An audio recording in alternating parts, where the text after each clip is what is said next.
Leon, it's been 6 hours since our last transmission. I was starting to get worried. Don't you mean lonely? Anyway, I started to feel dizzy, and then I guess I must have lost consciousness. Lost consciousness? Maybe that has some connection to what the village chief was talking about. Can't say. But I'm alright now. I'm gonna continue my mission. Hey, what's up everybody? Nick here, and welcome back to Resident Evil 4 on Professional difficulty, and we're also playing this on the Xbox One. It's the most recent Remastered edition, and we are moving on to Chapter 2, Part 1, and now I believe that so far in the game this is our first experience to nighttime in the game, so this is when things start to get a little bit extra creepy. So far, we've worked our way through the village, we met the big cheese, we took down Del Lago, and now we are going to be moving on. So take the opportunity to scavenge that house you were in, and then feel free to save if you need to. But then you're going to go through the door here, and you're going to be introduced to a somewhat new type of enemy. So you see here how this giant parasite has bursted through this guy's head. So for those of you that are playing this on Professional, you already know what these are. You've already fought many of these on your original playthrough to unlock Professional difficulty.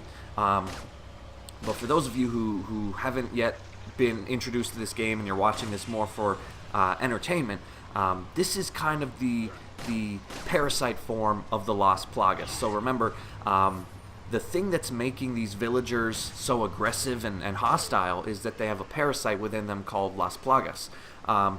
Usually, or at least in the beginning of the game, all we have to do is kill the villager. But what happens now is sometimes, I think it's done on a more random basis, but sometimes when you kill a villager, before they die, the parasite will then completely take over their body, and as a kind of like final effort to stay alive, and it will burst from the body, and it'll always burst from the Ganados' head, and that's when you got to start shooting it. So basically what this does is it creates two enemies out of one. A bit unfair, but that's the point of this game. That's what adds to the stress of it. When you climb down this rope here, a good tip in this game is to always take free headshots, and this guy will just be kind of standing here looking at you. So before you even walk up, pull out your rifle and pull off a free headshot. So for this particular level, I think there's a boss in this level. We are going to be fighting El Gigante, and if that's true, then that'll be in the title of the video, so you'll know by the time you watch this. But El Gigante is actually a pretty simple boss to get by. Instead, the next chapter, so Chapter 2, Part 2, that's where we have a section that's one of the most difficult sections in the game, but I don't want to get ahead of myself, so I'll get to that when I get to it. If you shoot the chain there, the box will drop down into the water, and you can do the same, or I guess you have to do the same with the two other boxes that are suspended above the lake. So shoot those down, and they'll form a path for you. And that's when you want to cross to the other side, and you can scavenge a bit. There's a little bit to pick up, I think, and then you can climb the ladder, and what you're going to do is pull a lever which will close the dam and open the waterfall entrance for you. So I guess I'm a little upset because I didn't really expect this to last, but I had a no death playthrough up to this point, and then in Chapter 2 Part 2, that's when I got my first death, and then from that point on everything just kind of went downhill, because since I stopped caring so much about death, that's when I started to die a lot more. So unfortunately this isn't going to be a no death playthrough. Like I said, that's not what I initially set out to do, but as I started playing Chapter 1, it just turned out I had no deaths, and I thought, oh, what if I can make a whole playthrough of this? But alas, that's not going to happen. So As soon as you cross right here, a bunch of enemies are going to come from 2 different directions. So what you're going to want to do is immediately turn around, jump back across these, and then plant yourself over here. Now I kind of got a little pissed off here because what you're going to want to do is you're going to want to shoot their feet so that they fall down. And I don't know why they're not doing this, but they should be falling down into the river, and that's an instant kill. On my regular playthrough, all I did was I shot each enemy in the foot once, and they would fall down into the river and die, and it was an instant kill. Now, for some reason, they just randomly decided in this playthrough not to do that, and they basically ruined my ammo conservation method. So either way, though, this turns out to be a good strategy. So try to shoot their feet so that they'll fall into the river. If for some reason your game decides to completely not go along with what you're trying to do, like it did me, if your game does that, then still just stay in this location, and you can shoot them while they're on the block before they even have an opportunity to jump to you. So even though my initial strategy right there didn't work, you see how I still got out of this in a pretty clean situation. I had to use a bit more ammo, but I only got hit once, and that was completely on my part. I just got a little too worryless, I guess, and I wasn't shooting the enemies fast enough. But I don't know why it didn't work once again. But if you get the chance, shoot their feet while they're trying to jump over to you, and it should turn out to be an instant kill. Just for some reason, maybe it has to do with the increased difficulty, like it works on regular but not on professional, because so far, at the time of recording this later on in the game, I have been noticing slight differences between the 2 difficulties. But either way, that's going to be your best approach. So grab this insignia here, go through the door, you're going to trigger a brief conversation with Hunnigan, and then I'll be back. I've obtained an object that resembles a cult group's insignia. Wonderful, Leon. Head back to the church. Ashley's safety is our immediate priority. Cool, so after that conversation, we're going to make our way down the rest of this tunnel, and what you're going to see is you're going to come to a little motorboat right here. Before you get on, you can crack open these barrels, and remember, you're always trying to look for barrels and boxes to scavenge from, because obviously money is useful in this game, but you can always find, you can usually find ammo in those crates, and ammo is the one thing that you can't buy from the merchant. But anyway, if you take this boat here, you'll see that we end up back where we were in the last video. This is kind of one of the merchant's secure hideouts. So now that we've done a bit more, feel free to visit the merchant. And as always, the first thing you're going to want to do is sell any valuable things you picked up. If you saw earlier, I shot this thing from a beam. That turns out to be worth 10,000. So hopefully you followed along and shot that too. It was in pretty open sight. But now what you're going to want to do is, and again, these are just suggestions. Pretty much you can buy whatever you want, but what I decided to do at this point is spend my money on upgrading my weapons. So remember, your first instinct is to always increase the firepower, because that's what makes the gun stronger. But you can't forget the other qualities. So reload speed, capacity, firing speed. Firing speed for me usually isn't that crucial. But reload speed can be very helpful, and then capacity as well. So again, those are things that you don't necessarily have to upgrade right away, but when you find yourself with a little extra money and you don't really need anything at the moment, it's always a good idea to use some of that money to upgrade. But always remember to save a little bit in case of emergency for first aid spray or a new gun or something like that. But you're going to go up through here, and you should recognize this location. Crack open the barrels, and if you turn to your left, you'll see this giant gate. Head through there, trigger a cutscene, and then we're going to be fighting El Gigante, the next boss in this game. Here we go.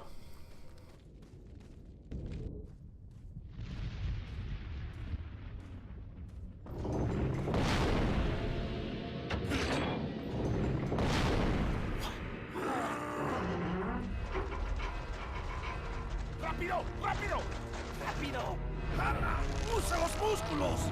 ¡Rápido! ¡Apúrense! ¡Por aquí! ¡Rápido! ¡Rápido! ¡Por aquí! ¡Por aquí! ¡Ay! ¡Se vuelve loco! ¡Mierda!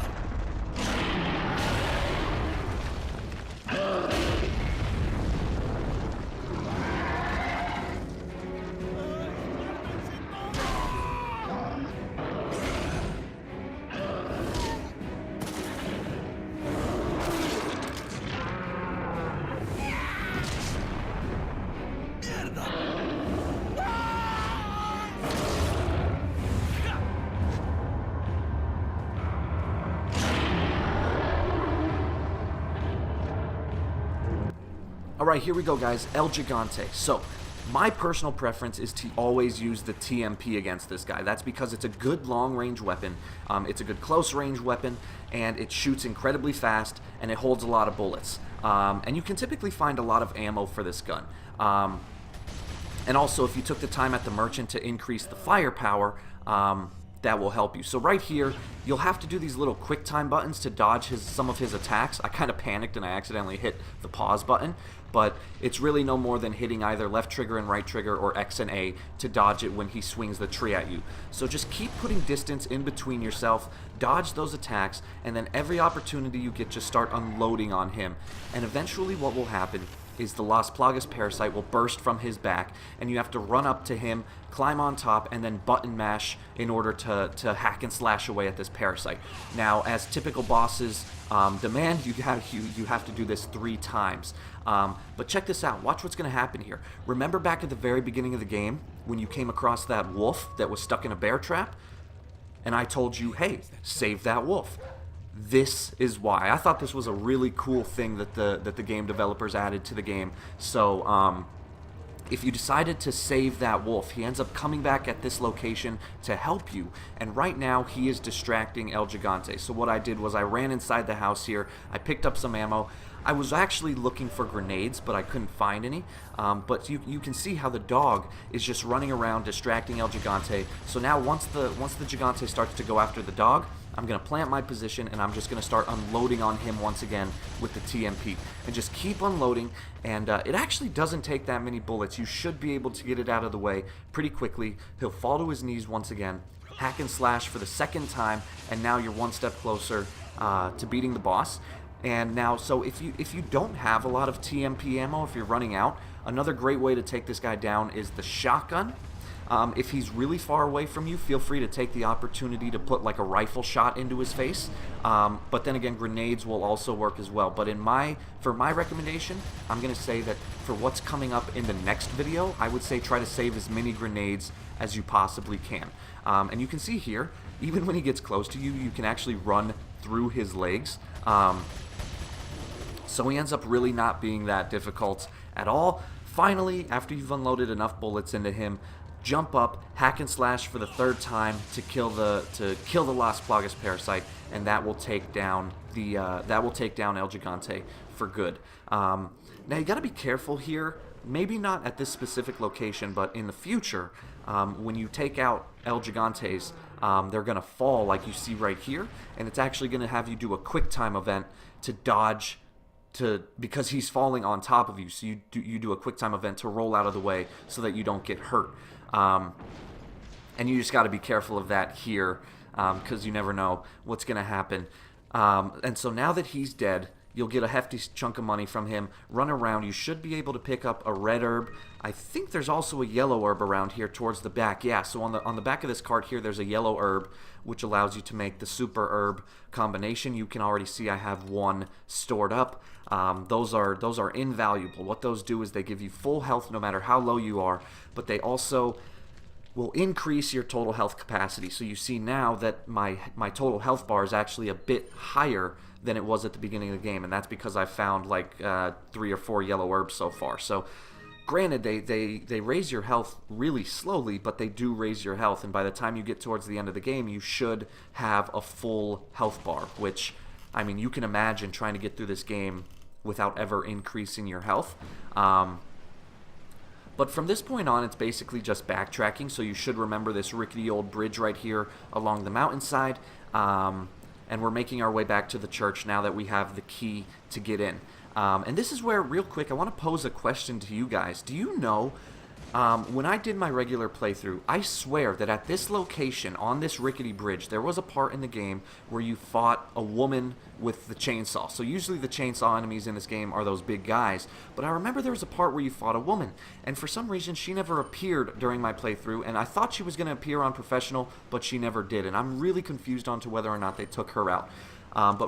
So that's just a question, but now you're going to see we have to fight a couple of these Las Plagas dogs. So what I did was I pulled out my rifle and got a free headshot in, and then I got another one.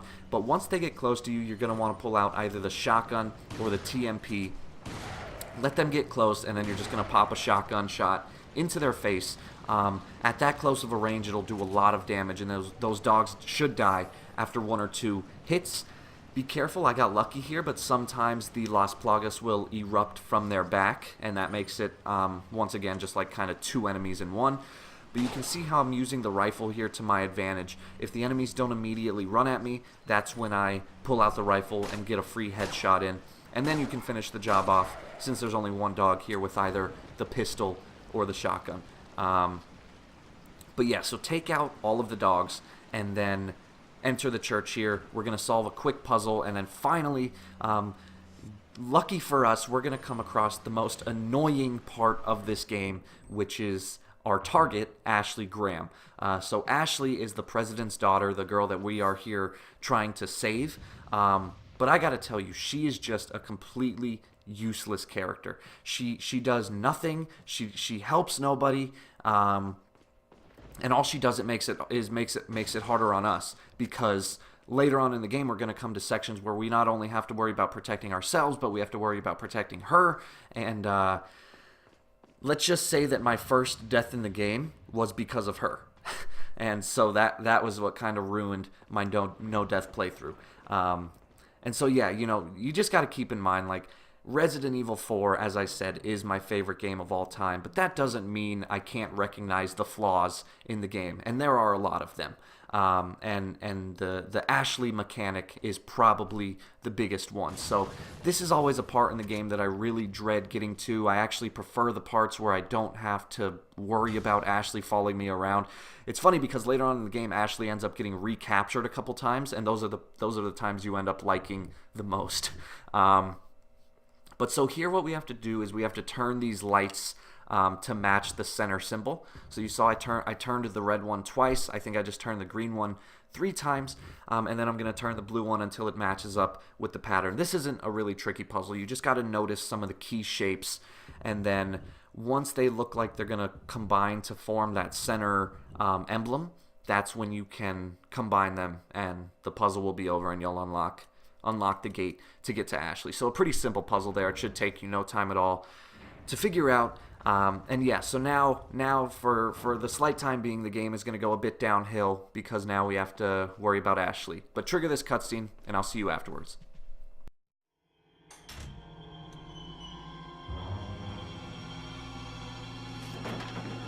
Ashley!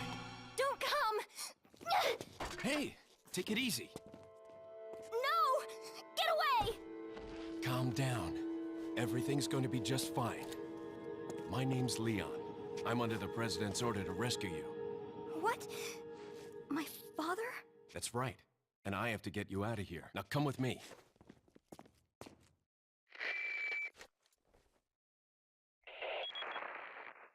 It's Leon. I've succeeded in extricating my subject. Good work, Leon. I'll send a chopper over right away. Where's the extraction point? There's another trail that you can take to get out of the village. The chopper will pick you up beyond there. Got it. I'm on my way. Alright guys, so that's it to this level.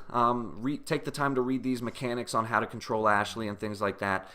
Feel free to scavenge this room for any remaining ammo or money, but what's going to happen is we're going to head back through the church and we are going to run into the main antagonist in this game for the first time, and then I'll be seeing you in the next video, Chapter 2, Part 2. So, just want to take this chance to say thank you guys for watching. I hope you're enjoying this walkthrough as much as I am. I hope you enjoy the commentary and the gameplay and everything like that. At this point, we still have a no-death playthrough going, but unfortunately, that's going to end. That's going to end pretty soon. But yeah, guys, like and subscribe if you get the chance. Leave a comment below letting me know what you thought of the video. And, yeah, like I said, the rest of the walkthrough should be being published each, like, 1 part per day. So feel free to subscribe and stay tuned for that. But all you're going to do is head back into the church, trigger a cutscene, and then that'll be it. I'll see you in the next video. I'll take the girl, Who are you? if you must know. My name is Osmond Sadler, the master of this fine religious community. What do you want? To demonstrate to the whole world our astounding power, of course. No longer will the United States think they can police the world forever. So, we kidnap the president's daughter in order to give her our power and then send her back. No.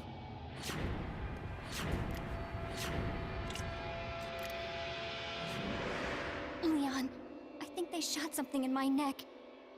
What did you do to her? We just planted her a little gift. Oh, there's going to be one hell of a party when she returns home to her loving father. But before that, I thought I might bargain with the president for some donation. Believe it or not, it takes quite a lot of money to keep this church up and running. Faith and money will lead you nowhere, Sadler. Oh, I believe I forgot to tell you that we gave you the same gift. When I was unconscious. Oh, I truly hope you like our small but special contributions. When the eggs hatch, you will become my puppets. Involuntarily, you'll do as I say. I'll have total control over your minds. Don't you think this is a revolutionary way to promulgate one's faith? Sounds more like an alien invasion if you ask me.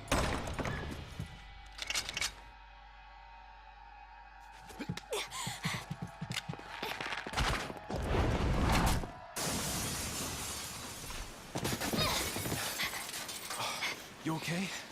Leon, what's gonna happen to us? Don't worry. We got into this mess, we can get out of it.